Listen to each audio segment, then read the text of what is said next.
ایک بات بعض احباب نے بڑی کثرت کے ساتھ پوچھی، چونکہ مشکل کے زمانے میں لوگ جب تکلیف میں ہوتے ہیں تو کچھ چیزیں انہیں خوف میں اور اذیت میں مبتلا کر دیتی ہیں۔ لوگوں نے یہ پوچھا کہ بہت سارے ایسے لوگ بھی ہوتے ہیں کہ جو بظاہر بڑے نیک ہوتے ہیں، امت کے صالحین انہیں بڑے نیک، پارسا، متقی سمجھتے ہیں، لیکن کئی دفعہ وقت وصال وہ شدید کرب اور تکلیف میں آ جاتے ہیں۔ تو کیا ہر برا آدمی ہی تکلیف میں آتا ہے؟ یہ یاد رکھیں، اس میں کوئی شک نہیں کہ انما الاعمال بالخواتیم، اعمال کا دار و مدار ان کے خاتمے پر ہے، لیکن یہ ضروری نہیں ہے کہ کسی شخص کا انتقال کسی تکلیف میں ہو تو یہ ضروری نہیں کہ وہ برا شخص ہی ہو۔ بہت سارے شہداء جنہیں کافروں نے پکڑ لیا تھا اور پکڑ کر کے ان کو جلا ہی ڈالا تھا، تو کیا وہ برے لوگ تھے؟ وہ جو اصحاب الاخدود ہیں، جن لوگوں کو کھائی کے اندر کاٹ کر پھینک دیا گیا تھا، تو کیا وہ برے لوگ تھے؟ جناب آسیہ کو جو بڑی سخت اذیتیں دے کے شہید کیا گیا، تو کیا وہ معاذ اللہ بری تھیں؟ تو یاد رکھ لیں کہ بہت سارے لوگ ایسے ہوتے ہیں۔ کیا لوگوں کو وہ وقت بھول گیا ہے کہ جناب سیدنا امیر حمزہ رضی اللہ تعالیٰ عنہ کی آنکھیں کاٹ دی گئی تھیں، ان کی زبان کاٹ ڈالی گئی تھی، ہونٹ کاٹ دیے گئے تھے، ان کا کلیجہ نکال لیا گیا تھا، اور وقت وصال یہ حال تھا کہ ایک چادر کے ساتھ جب انہیں کفن دیا جا رہا تھا تو سر ڈھانپا جاتا تھا تو پیر ننگے ہو جاتے تھے، پیر ڈھانپے جاتے تھے تو سر ننگا ہو جاتا تھا۔ اور اس شخص کی شان یہ ہے کہ اللہ کے رسول علیہ السلام نے 70 مرتبہ ان پر نماز جنازہ پڑھی، اور ان کا اعزاز یہ ہے کہ وہ سید الشہداء کہلائے۔ ہر سال نبی پاک علیہ السلام نے ان کی قبر پر تشریف لے جا کر ان کے لیے دعا فرمائی۔ اور سب سے بڑھ کر ہمیں بخاری شریف میں حضرت عبداللہ بن عمر رضی اللہ تعالیٰ عنہ کا تذکرہ ملتا ہے۔ یہ مشہور صحابی حضرت جابر ابن عبداللہ کے والد ہیں، یہ جنگ احد میں شہید ہو گئے تھے،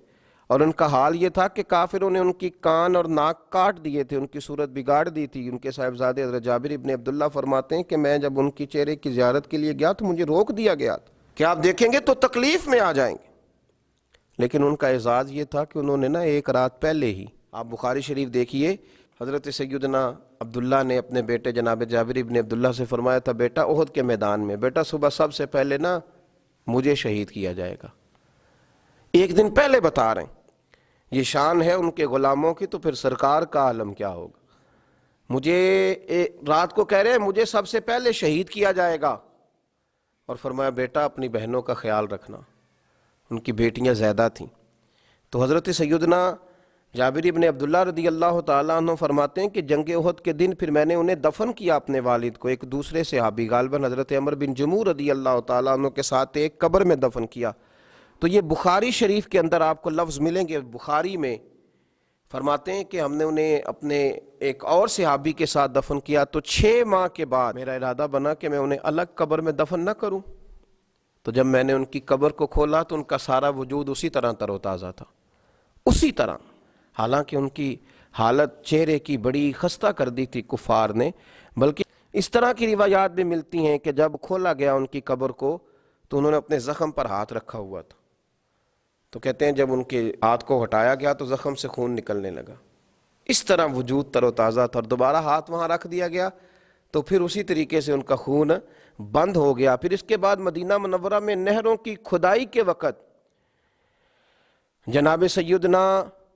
امیر معاویہ رضی اللہ تعالیٰ عنہ نے جب کچھ چیزوں کو کھولنے کا کہا تو غالباً 46 سال کے بعد پھر ان کی قبر کو کھولا گیا، تو پھر ان کا جسم اسی طرح تر و تازہ نظر آیا۔